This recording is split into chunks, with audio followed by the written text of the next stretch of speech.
Merhaba, Ne Olmuş TV izleyicileri. Tarihin derinliklerinde gizemli kapıları aralamaya, insanlığın kökenlerine dair en büyük soruları sormaya ve bildiğimiz her şeyi yeniden sorgulamaya hazır mısınız? Bugün Anadolu'nun kalbinden insanlık medeniyetinin şafağını yeniden yazan kadim bir sırrın perdesini aralayacağız.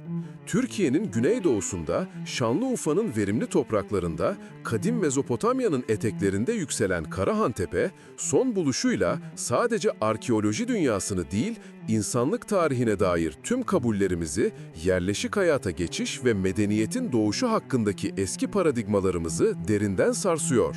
Kültür ve Turizm Bakanlığı'nın öncülüğünde yürütülen Taştepeler projesi kapsamında gün yüzüne çıkarılan insan yüzlü T biçimli dikili taş, Neolitik dönemin sanatsal ve sembolik derinliğini hiç ummadığımız, hayal gücümüzü zorlayan bir boyuta taşıyor.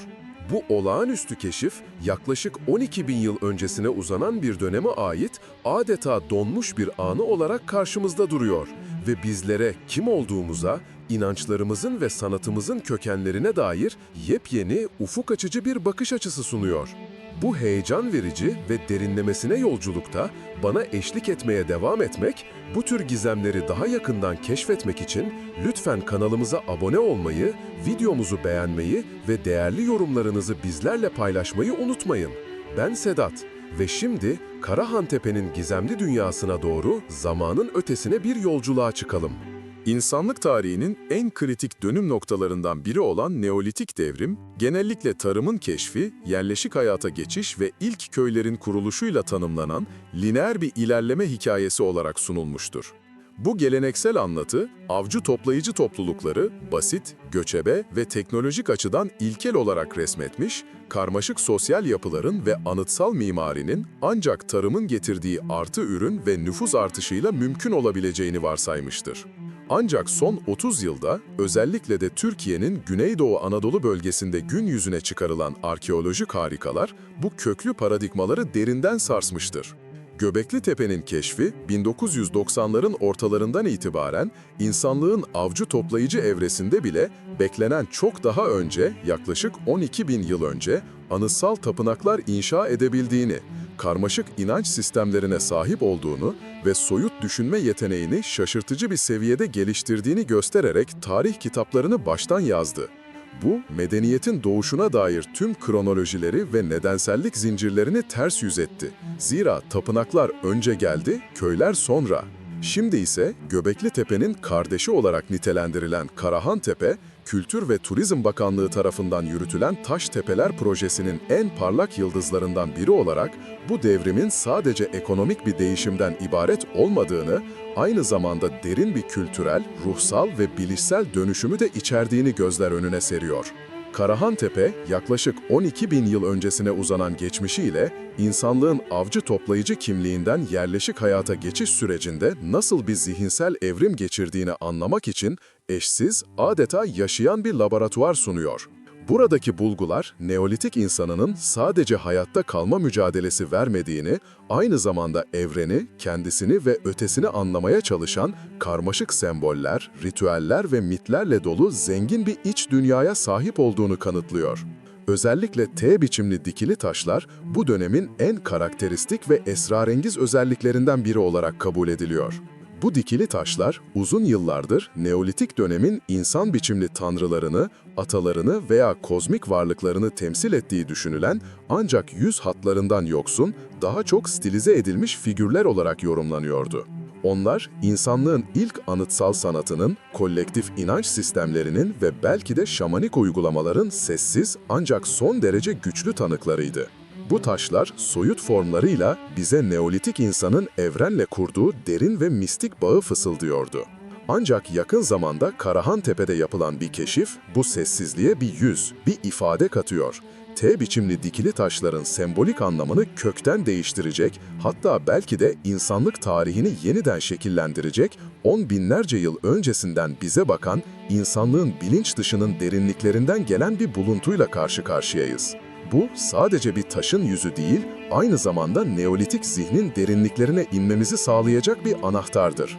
Bu, medeniyetin ilk anıtsal sanatının, kolektif inanç sistemlerinin ve belki de şamanik uygulamaların sessiz ancak son derece güçlü tanıklarıydı. Bu taşlar soyut formlarıyla bize Neolitik insanın evrenle kurduğu derin ve mistik bağı fısıldıyordu. Ancak yakın zamanda Karahantepe'de yapılan bir keşif bu sessizliğe bir yüz, bir ifade katıyor. T biçimli dikili taşların sembolik anlamını kökten değiştirecek, hatta belki de insanlık tarihini yeniden şekillendirecek, 10 binlerce yıl öncesinden bize bakan insanlığın bilinç dışının derinliklerinden gelen bir buluntuyla karşı karşıyayız. Bu sadece bir taşın yüzü değil, aynı zamanda Neolitik zihnin derinliklerine inmemizi sağlayacak bir anahtardır. Taştepeler projesi sadece Karahantepe'yi değil, aynı zamanda Göbeklitepe, Sayburç, Çakmaktepe, Harbetsuvan Tepesi gibi Urfa platosundaki bir dizi Neolitik yerleşimi kapsayan devasa ve vizyonerli arkeolojik girişimin adıdır. Bu proje, bölgenin ışıltılı tarihini toprağın altından çıkararak insanlığın en kadim dönemlerine ışık tutmayı hedefliyor. Karahantepe, bu projenin en dikkat çekici merkezlerinden biri olarak öne çıkıyor. Öyle ki mimarisi, sanat eserleri ve sosyal organizasyonun izleriyle Göbeklitepe'ye olan benzerlikleri kadar ondan ayrılan özgün nitelikleriyle de bilim dünyasını hayrete düşürüyor. Karahantepe, yaklaşık 12 bin yıl öncesine, yani günümüzden çok daha nemli ve bereketli bir döneme, son buzul çağının sona ermesinden hemen sonraki Prepoter'in Neolitik Ağ dönemine tarihleniyor. Bu dönem, insanlığın henüz seramik yapmayı bilmediği ancak taş işçiliğinde inanılmaz bir ustalık sergilediği bir evreydi. Karahantepe'nin bulunduğu Ursa Ovası, Fırat ve Dicle nehirlerinin bereketli deltalarına yakınlığıyla, av kaynakları ve doğal yaşam için elverişli koşullarıyla binlerce yıldır insan topluluklarına ev sahipliği yapmıştır. Ancak buradaki anıtsal yapıların ölçeği ve karmaşıklığı, basit bir avcı toplayıcı yerleşiminden çok daha fazlasını işaret ediyor. Kazılar, yer altına oyulmuş devasa odalar, karmaşık geçit sistemleri ve özenle işlenmiş dikili taşlarla dolu dairesel yapılar ağı ortaya koymuştur. Bu yapılar sadece barınma işlevi görmüyor, aynı zamanda ritüel, toplanma ve belki de yıldız gözlemi gibi çok daha derin ve sembolik amaçlara hizmet ediyordu. Karahantepe'de bulunan dikili taşlar ve diğer heykeller, Göbeklitepe'deki benzerlerinin aksine insan figürlerine daha fazla vurgu yapıyor gibi görünmektedir. Örneğin, yerleşimdeki bazı yapılar üzerine oyulmuş yılan, akrep, tilki gibi hayvan figürlerinin yanı sıra belirgin insan başlarına sahip heykellerle süslenmiştir. Bu durum, Karahantepe'de insan figürünün ve muhtemelen bireysel ya da kolektif kimliğin Göbeklitepe'ye kıyasla daha merkezi bir rol oynadığını düşündürmektedir. Bu devasa taş yapıların inşası sadece teknik bir başarı değil, aynı zamanda olağanüstü bir sosyal organizasyon ve işbirliği gerektiriyordu.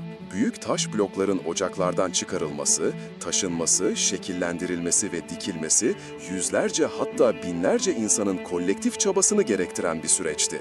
Bu, avcı toplayıcı toplulukların genellikle varsayıldığı gibi küçük ve göçebe gruplar olmaktan çok karmaşık hiyerarşiler, uzmanlaşmış iş gücü ve ortak bir vizyon etrafında birleşmiş büyük topluluklar olabileceğini göstermektedir. Karahantepe, bu eski toplumların sadece hayatta kalma içgüdüsüyle değil, aynı zamanda manevi ve sembolik ihtiyaçlarla hareket ettiğini, ortak bir kozmolojik anlayış ve ritüel pratikler etrafında birleştiğini kanıtlayan somut deliller sunuyor.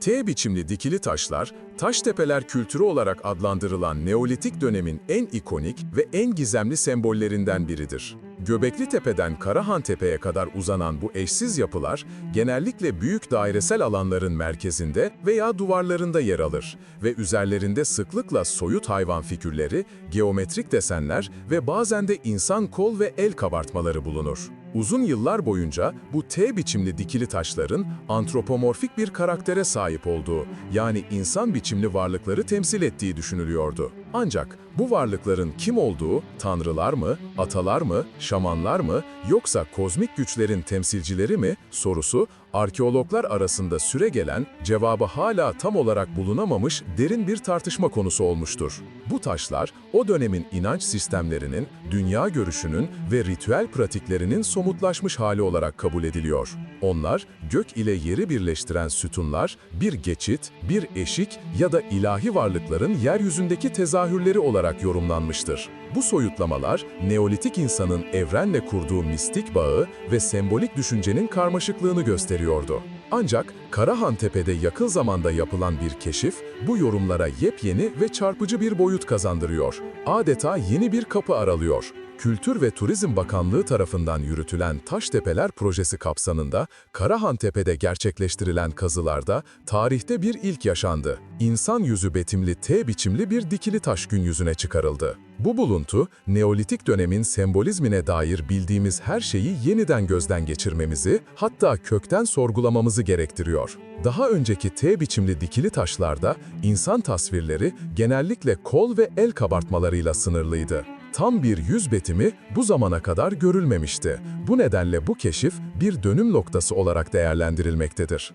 Yeni keşfedilen dikili taşın üst kısmındaki yüz betimi, keskin hatları, derin göz çukurları ve küt biçimli burnuyla dikkat çekiyor. İlginç bir şekilde bu yüz hatları Karahantepe'de daha önce bulunan diğer insan heykellerine benzer bir üslup taşıyor. Bu benzerlik dönemin sanatsal anlayışında ve belki de temsil edilen varlıkların kimliğinde belirli bir sürekliliğin veya ortak bir estetik dilin varlığına işaret edebilir. Bu da o dönemdeki kültürel etkileşimin ve sanatsal akımların derinliğini gösterir. Bu keşif, T biçimli dikili taşların sadece stilize edilmiş antropomorfik formlar olmadığını, aynı zamanda belirli bir yüz ifadesiyle, belirgin bir kimlikle donatılmış varlıkları da temsil edebileceğini gösteriyor. Bu durum, bu taşların sembolik anlamını derinleştirerek onları daha doğrudan insanlaştırıyor veya ilahi varlıkların, belki de ruhların ya da tanrıların tasvirleri olabileceği fikrini güçlendiriyor.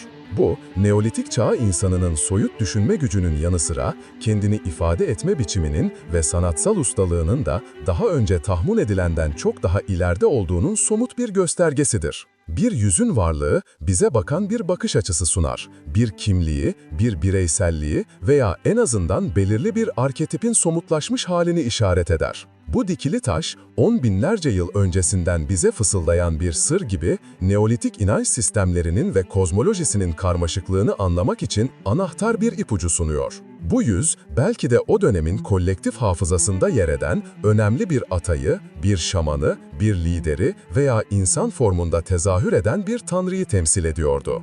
Bu buluntu, Neolitik dönemin görsel dilini ve sembolik gramerini yeniden okumamız, hatta belki de yeniden yazmamız için bizi şiddetle teşvik ediyor. Karahantepe'deki insan yüzlü T biçimli dikili taşın keşfi, Neolitik çağ insanının sanatsal ve entelektüel yeteneklerine dair anlayışımızı radikal bir biçimde genişletiyor. Adeta bir devrim niteliği taşıyor. Bu, sadece taş işçiliğinde ulaşılan teknik ustalığın bir göstergesi değil, aynı zamanda karmaşık, soyut düşünme gücünün ve kendini ifade etme arzusunun da somut bir kanıtıdır. Daha önce bilinen T biçimli dikili taşlar üzerindeki kabartmalar, genellikle kol, el ve bazen de kıyafet detaylarıyla sınırlıydı. Bu, o varlıkların insan benzeri olduğunu düşündürse de, tam bir yüzün eksikliği, sembolik bir soyutlamanın veya belirli bir kimliğin kasten gizlenmesinin işareti olarak yorumlanabiliyordu.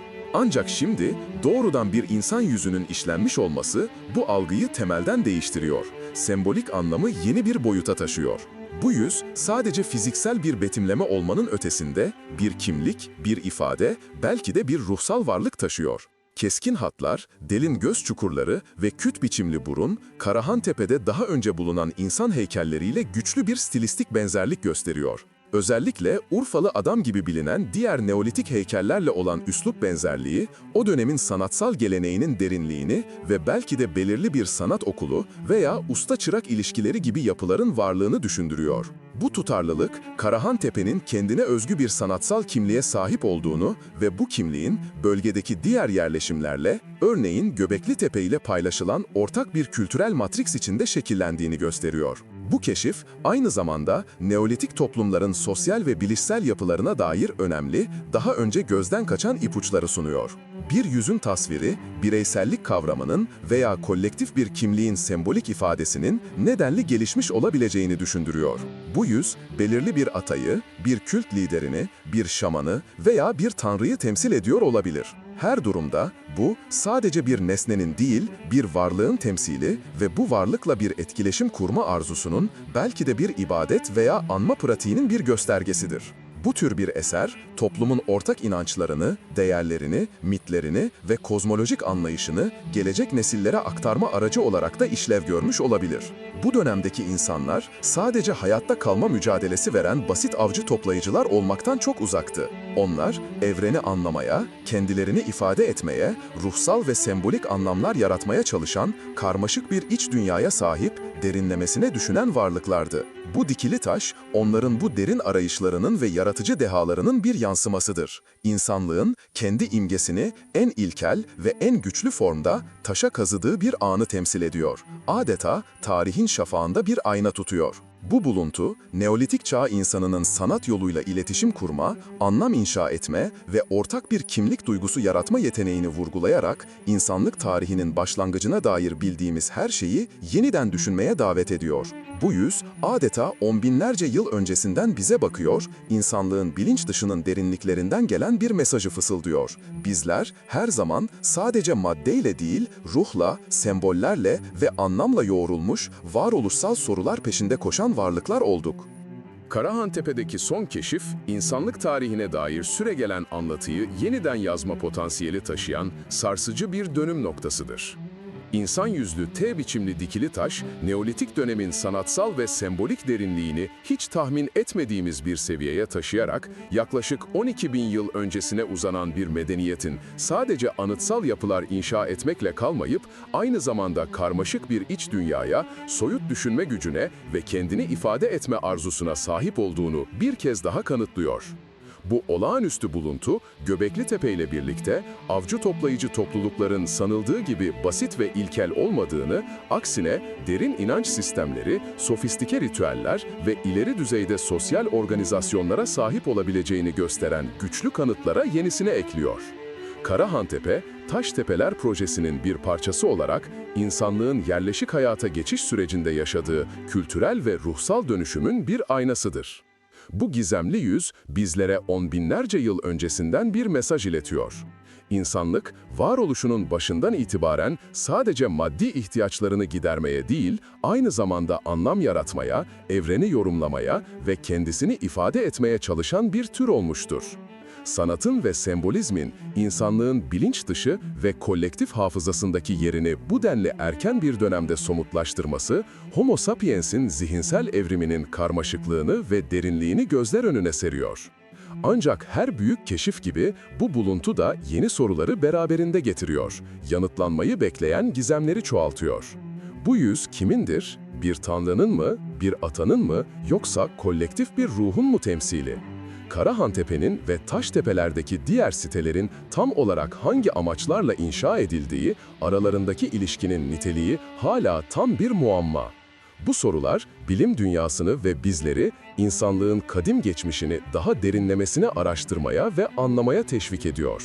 Karahantepe, Anadolu topraklarının altındaki sınırsız bilgi hazinesinin sadece küçük bir parçası ve her yeni kazma darbesiyle insanlık tarihine dair algımız daha da genişliyor, daha da derinleşiyor. Bu yeni yüz, Neolitik çağın gizemli perdesini aralayan anahtarlardan biri olabilir. Ancak arkasında yatan sırlar belki de hiçbir zaman tam olarak çözülemeyecek kadar kadim ve derindir. İşte böylece Ne Olmuş TV olarak insanlık tarihinin en büyülücü bilmecelerinden birine daha ışık tutmaya çalıştık. Karahantepe'nin gizemli yüzü bize bildiğimiz her şeyi yeniden sorgulatırken aynı zamanda geçmişimize dair sonsuz bir merak uyandırıyor. Bu dijital keşif yolculuğumuzda bizlere eşlik ettiğiniz için teşekkür ederiz. Unutmayın, Ne Olmuş TV, bilimden tarihe, mitolojiden felsefeye, doğadan açıklanamayanlara kadar dünyamızın en büyük sorularını derinlemesine inceleyen, ezber bozan, ufuk açıcı bir kanaldır. Farklı perspektifler kazanmak, bilgi birikiminizi artırmak ve dünyayı daha geniş bir çerçeveden anlamak istiyorsanız doğru yerdesiniz. Kanalımıza abone olmayı, bu videoyu beğenmeyi ve düşüncelerinizi, teorilerinizi yorumlar kısmında bizlerle paylaşmayı lütfen ihmal etmeyin. Sizlerin desteği, bu tür derinlemesine araştırmaları ve görsel şölenleri yapmamız için bize güç veriyor. Bir sonraki gizemli yolculukta görüşmek üzere, bilgiyle kalın, hoşça kalın.